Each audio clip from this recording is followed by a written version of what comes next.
There's no better feeling than a personal win, and the State Farm Personal Price Plan can help you do just that. Talk to a State Farm agent today to learn how you can bundle and save with the Personal Price Plan. Like a good neighbor, State Farm is there. Prices are based on rating plans that vary by state. Coverage options are selected by the customer. Availability, amount of discounts and savings, and eligibility vary by state. This is an ad for BetterHelp. Welcome to the world. Please read your personal owner's manual thoroughly. In it, you'll find simple instructions for how to interact with your fellow human beings and how to find happiness and peace of mind. Thank you, and have a nice life. Unfortunately, life doesn't come with an owner's manual. That's why there's BetterHelp Online Therapy. Connect with a credentialed therapist by phone, video, or online chat. Visit BetterHelp.com to learn more. That's BetterHelp.com. The Tudors Dynasty Podcast. Welcome back to the Tudors Dynasty Podcast. I'm your host, Rebecca Larson. And today we're going to explore the lives of two fascinating women from the Tudor dynasty.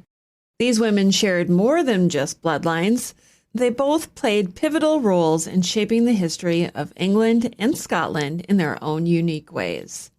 We'll start with Mary Tudor, sister to Henry VIII, and her dramatic marriage to Louis XII of France. Then we'll turn to her niece, Margaret Douglas, the daughter of Margaret Tudor, and a woman whose life was filled with intrigue, ambition, and influence. There's so much to cover, so let's dive in. Mary Tudor is often remembered for her beauty and charm, but her life was much more complex than that. Born in 1496, she was the youngest daughter of Henry VII and Elizabeth of York. As a princess of the Tudor dynasty, Mary's life was always tied to the ambitions of her family. Her brother, Henry VIII, adored her, and the two had a close relationship, but that didn't exempt her from being used as a political pawn. In 1514, Henry VIII saw an opportunity to strengthen England's ties with France by marrying Mary to the much older King Louis XII.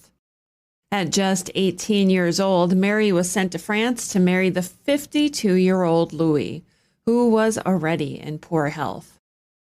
The marriage took place on the 9th of October, 1514, in Abbeville, surrounded by the splendor and spectacle that only a royal wedding could bring.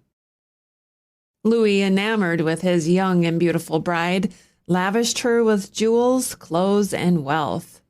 Yet despite the outward appearance of a successful political union, Mary was far from happy. She had hoped to marry for love, and though she understood the necessity of the match, she was far from content with her new life in France. It's worth noting that Mary had already caught the eye of Charles Brandon, Duke of Suffolk, before her marriage, and this connection would shape her future. Her brother, Henry VIII, had promised her that if she ever had to marry for political reasons, she could choose her next husband, a promise that would become crucial sooner than expected. Just 3 months after the wedding, on the 1st of January, 1515, Louis XII died, leaving Mary as the Dowager Queen of France. At just 18 years old, she had already played a major role in European diplomacy, and now she was ready to assert her own will. Mary's decision to secretly marry Charles Brandon after Louis's death caused an international scandal.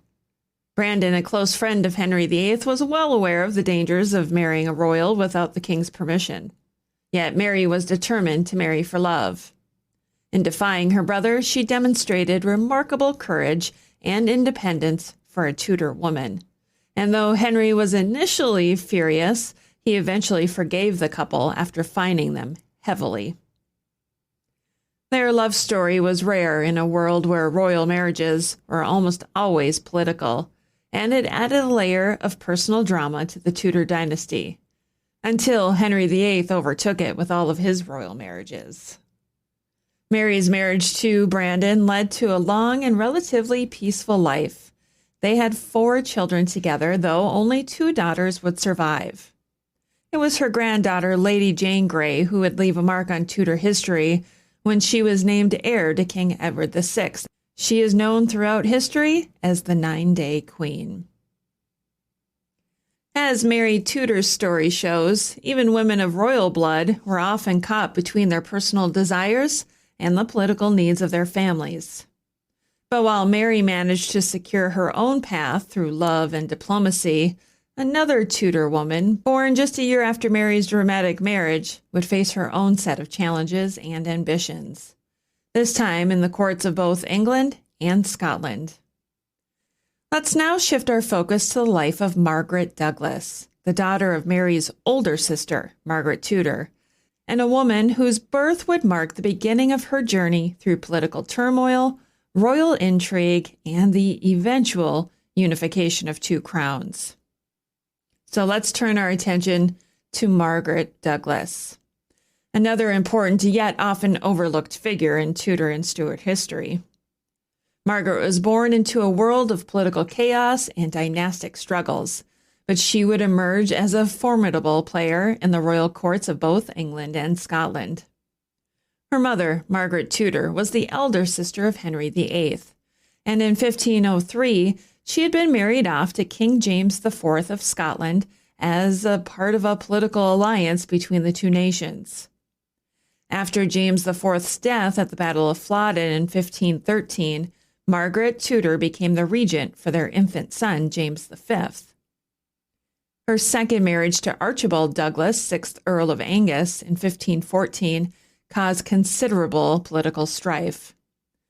The Scottish nobility resented Angus's influence and viewed the marriage as a threat to their power over the young king. Margaret Tudor, pregnant and in danger from her political enemies in Scotland, fled to England, where her daughter, Margaret Douglas, was born on the 7th or 8th of October 1515 at Harbottle Castle in Northumberland. Margaret's birth was far from the grand halls of power, yet it marked the beginning of a life that would intertwine with some of the most significant events of Tudor and Stuart history. Margaret was raised primarily in England, growing up in the shadow of her powerful Tudor relatives. She spent much of her early life at English court developing close ties with her cousins, including Mary and Elizabeth. Her Tudor lineage placed her in the center of court intrigues, and her proximity to the throne made her a valuable pawn in the marriage market. Margaret's ambitions were evident from an early age. Her romantic entanglements often caused trouble. Her relationship with Lord Thomas Howard, a member of the powerful Howard family, led to his imprisonment and eventual death after the couple secretly became engaged without the king's approval. But despite this early setback, Margaret continued to rise through the ranks of court. Her most significant role came later in life when her son, Henry Stuart, Lord Darnley, married Mary, Queen of Scots. This marriage linked the Tudor and Stuart dynasties, making Margaret Douglas the grandmother of King James VI of Scotland, who would go on to become James I of England, uniting the crowns of England and Scotland. Through her careful political maneuvering, Margaret Douglas ensured that her descendants would sit on the throne, a legacy that endured long after her death in 1578. Margaret Douglas was a woman of great ambition, intelligence, and resilience. Her life was marked by political intrigue, personal heartache, and ultimately triumph. Though often overshadowed by the more famous members of her family, Margaret's influence on the Tudor and Stuart dynasties cannot be overstated. Mary Tudor and Margaret Douglas, born in the same royal family, lived very different lives, yet both women made significant contributions to the legacy of the Tudor dynasty. Mary's marriage to Louis XII was a high-stakes political maneuver that allowed her to marry for love and set the stage for her descendants to play a key role in Tudor history.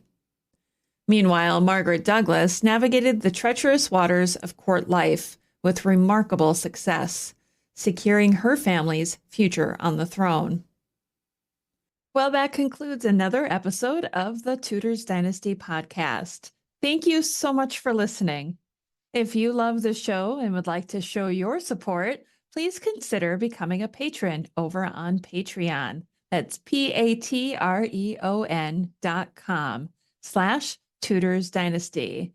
As a patron, you'll get commercial-free episodes, early access, some patron-exclusive content, and even discounts on upcoming webinars and lectures.